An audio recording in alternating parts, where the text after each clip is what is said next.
This man is an author. He writes stories. He has just finished writing a story. He thinks many people will like to read it.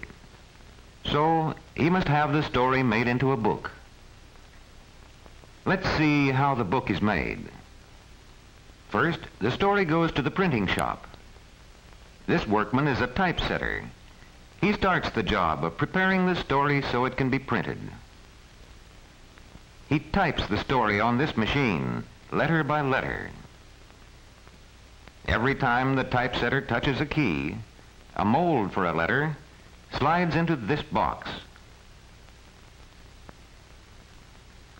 Many molds together make a line. Every time the lever goes up, melted metal pours over the letter molds inside the machine.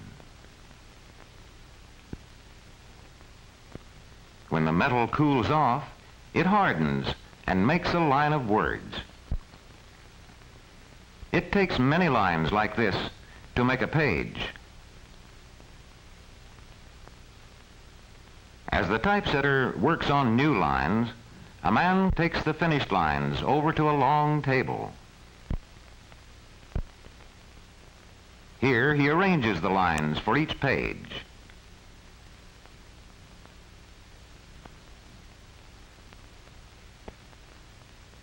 This page is to have a picture.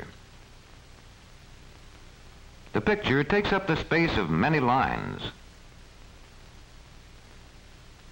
The composer then goes to the next page. With a piece of wood, the composer marks the end of each page. When many pages like this are ready, a workman takes them to another part of the printing shop.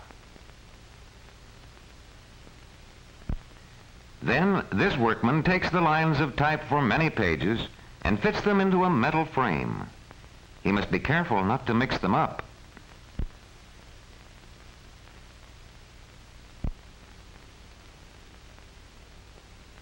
Long and short pieces of metal keep the pages apart and fill out the edges. This key locks the lines and pictures tightly in the frame. He locks them on all sides. Then he evens all the lines so that none of them will stick up. Then all is locked still tighter so that the lines and pages won't come apart.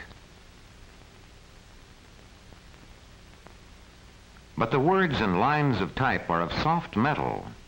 They would soon wear out in printing. In this shop, they are made into copper.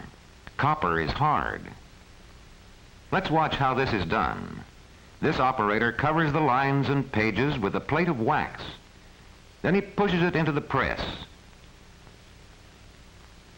Down goes the press, and out comes the wax plate with all the pictures and letters pressed into the soft wax.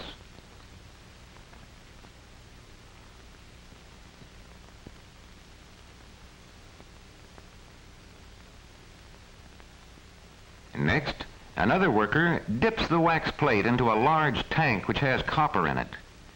The copper goes into all the places where the letters have pressed into the wax. It forms a solid plate. It has the same letters and same pictures as before, but it is much stronger. Many books can be printed from copper plates. Now the plates are cut apart. This sharp saw easily cuts through the hard copper.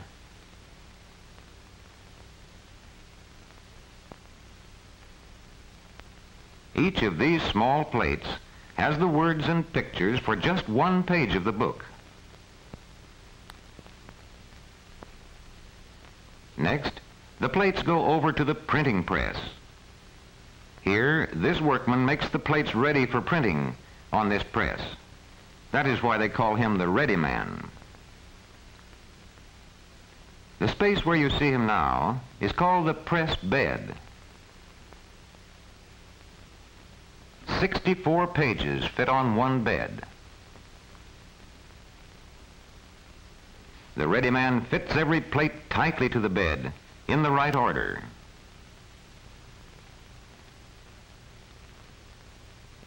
There are two beds on this press, one for each side of the paper.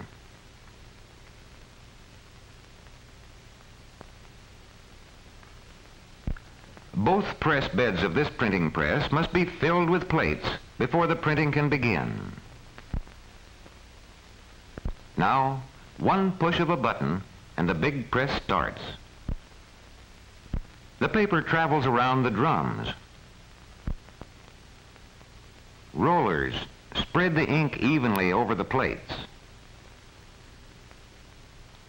First, one side of the paper is pressed to one set of plates, then the other side of the paper to the other set. Sheet after sheet, the printed pages begin to pile up at one end of the press.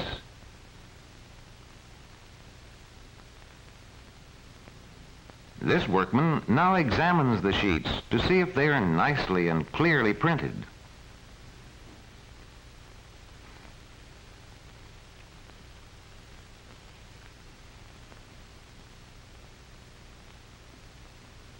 Now let's see what happens to these sheets after they're printed. Here in the bookbinding plant, they first come to the folding machine. Each large printed sheet will be folded until it reaches the size of a single page. And the machine goes on, folding and folding, until all the printed sheets have been folded.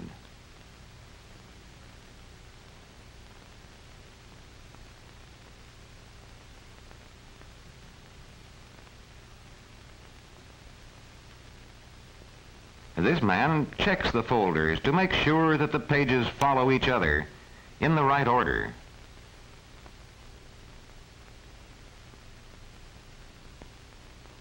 Then all the folders are taken to another part of the bindery. This part is called the gathering room. These girls stack the folders in piles and put each pile into its proper bin. They see to it that there are always folders in every bin. This machine gathers the folders in the right order from the first page to the last page of the book. One by one, the machine gathers all the folders for one book. At the end of this long machine, the folders are coming out, all the pages for the book.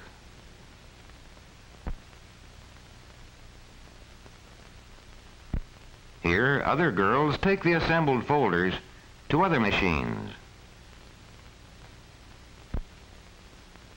Here, a machine sews them together. Again, each folder goes into the machine separately.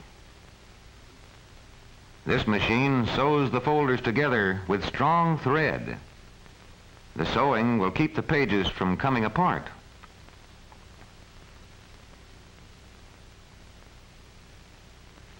After the books have been sewed, they go on to the trimming shop. This machine trims the pages to just the right size with 3 sharp knives. First with one knife for the long side of the book, then with 2 knives for the 2 short sides.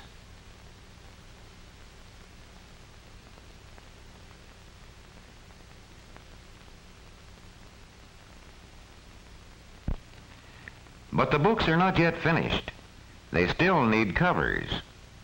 Strong book covers are made from paperboard. First, the paperboard is cut just the right size.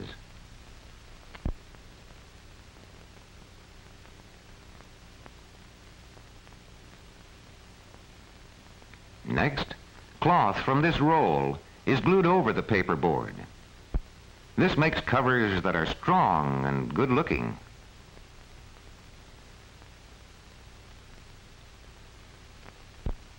At last, the name of the book is stamped on the cover in shining gold letters.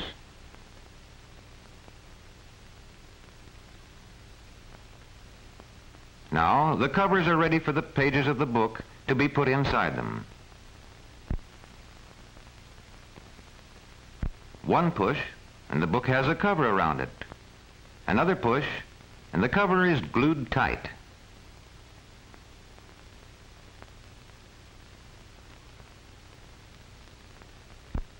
Here they go, all finished and ready for shipping to all parts of the world. The story has been made into a book for readers everywhere.